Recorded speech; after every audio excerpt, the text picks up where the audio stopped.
Shalom jemaat yang dikasih Tuhan, kembali kita berjumpa dalam RHS, Renungan Harian Sulung.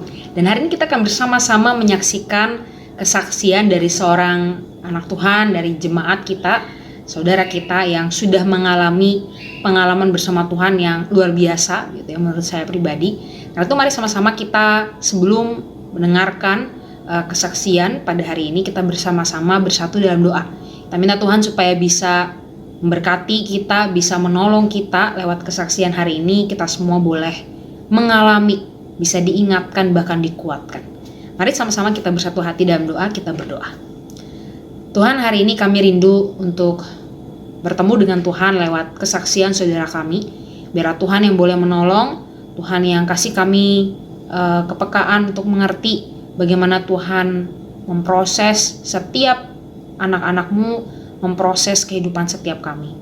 Kalau memang kesaksian ini berkati, biarlah kesaksian hari ini menjadi kekuatan buat kami, bahkan ingat-ingatan pada kami. Ingat bahwa Tuhan adalah Tuhan yang setia, yang selalu punya hal yang baik yang ingin dinyatakan buat umatnya, buat anak-anaknya. Ini setiap kami Tuhan, hanya dalam nama Tuhan Yesus kami sudah berdoa. Amin. Selamat menyaksikan. Shalom Bapak Ibu sekalian, saudara-saudara yang saya kasihi. Selamat berjumpa meskipun kita berjumpa di layar kaca ya. Saudara-saudara, saya ingin membagikan apa yang saya alami bersama dengan Tuhan. Memang pengalaman saya ini pasti juga dialami oleh semua orang, karena itu terjadi di seluruh dunia, yaitu pandemi yang melanda seluruh dunia, sehingga saya percaya semua orang juga mengalami itu. Tapi saya ingin membagikan sebagian dari apa yang saya alami. Diawali dari waktu pandemi dan peraturan dikeluarkannya, PPKM tidak boleh keluar, lalu ada lockdown, berita-berita yang simpang siur macam-macam di media massa, media HP, WA, TV. Itu ternyata membuat saya itu, dengan tidak saya sadari, saya itu menjadi ketakutan. Saya takut pada saat itu ketika dikatakan lockdown. Lockdown itu kan istilah yang baru ya, saya nggak tahu. Bayangan saya itu lockdown itu orang itu ya dikancingi di dalam rumah, nggak boleh keluar, orang luar nggak boleh datang ya. Lalu saya tuh pikir, lah kalau nggak boleh keluar, orang luar nggak boleh datang, nah saya ini makan apa? Saya tinggal sendiri ya.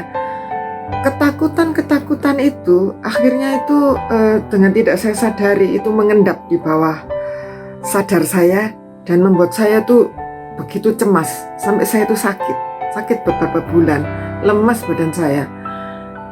Di situ ya saya melihat bagaimana ya, saudara-saudara ketahui sendiri, saya inilah aktivis. Sebelum pandemi ini, kira-kira 1 minggu itu saya mungkin bisa 5 kali datang ke gereja, riwa-riwi di gereja.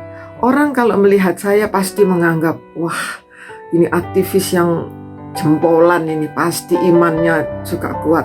Tapi ternyata enggak, iman saya itu 0, sungguh 0. Dan Tuhan tahu itu, Dia makanya ingin mengajar saya bagaimana orang yang beriman sungguh-sungguh kepadanya ya. Dan ketika saya takut, saya jatuh sakit itu di dalam perenungan saya itu, saya itu merasa gini, bahwa Tuhan tidak pernah meninggalkan anaknya yang sudah tergeletak gitu, enggak, memang enggak. Saya mengakui bahwa saya itu berdosa itu enggak cuma kalau membunuh, mencuri, berzina itu dosa, enggak. Tidak percaya kepadanya itu juga sudah dosa. Nah saya kalau ketakutan sampai berlebihan itu tentu berarti saya tidak percaya kepada Tuhan, dan itu dosa. Sepatutnya saya ini dibuang. Seandainya Tuhan itu manusia, mungkin saya sudah dibuang.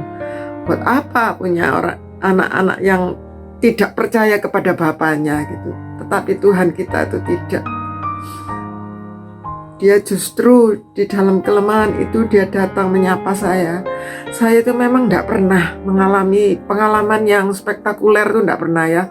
Misalnya bermimpi melihat orang baju putih, atau mendengar suara yang seperti apa gitu, enggak pernah saya.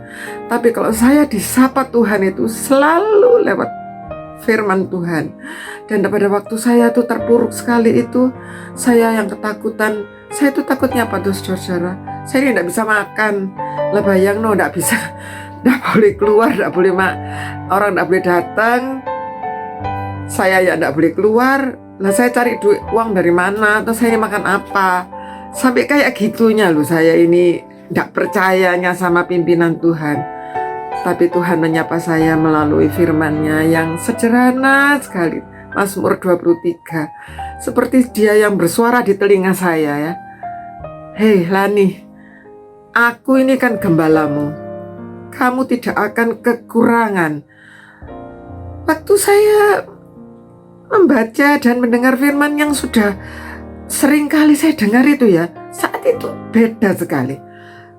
Ayatnya itu jadi seperti kayak Tuhan sendiri yang berbicara ya. Kamu tidak usah khawatir, kamu tidak akan kekurangan, kamu tidak akan tidak makan ya. Dan ya betul memang, sampai saat ini saya belum pernah kelaparan tidak makan. Padahal pandemi sudah 2 tahun ya. Memang kalau dihitung secara di atas kertas, ya memang saya tidak mungkin bisa makan lah ceritanya gitu ya. Tapi berkat Tuhan itu ada saja. Terus saya ingat-ingat kalau ada teman yang tanya, bagaimana kamu keadaannya? Oh saya itu mirip itu loh yang di Alkitab, janda miskin yang cuma punya minyak 1 buli-buli dan tepung segenggam. Tapi karena dia taat kepada Tuhan dan membuatkan roti untuk hambanya, maka tepungnya itu meskipun cuma sak kepal, tapi tepungnya itu tidak habis-habis. Minyaknya pun tetap 1 buli-buli tetap. Jadi kalau saudara tanya, saya seperti itu. Tetap minyak saya tetap 1 buli-buli. Memang tidak berlebihan sampai 1 drum 1 buli-buli, tapi dia tetap ada, tepungnya tetap ada sampai sekian. Sampai saya cukup untuk membuat roti saya sendiri. Semoga kesaksian saya ini boleh menguatkan saudara-saudara juga yang pada saat ini mungkin pastilah banyak yang mengalami tekanan karena keadaan ini. Dan saya juga yakin bahwa banyak di antara kita yang lebih berat lah bebannya daripada saya. Saya ini kan enteng loh, enteng aja sudah kolaps ya. Tuhan itu tahu memang kekuatan kita masing-masing ya. Saya mungkin kalau dikasih beban kayak saudara yang lain yang punya perusahaan besar, lalu karyawannya banyak, itu pasti tidak kuat ya. Saya sendiri gini aja sudah tidak kuat. Tapi sekarang saya bersyukur bahwa Tuhan itu tidak pernah membuang saya. Bahkan Tuhan itu mengangkat saya dan memberi saya kekuatan. Terima kasih. Amin.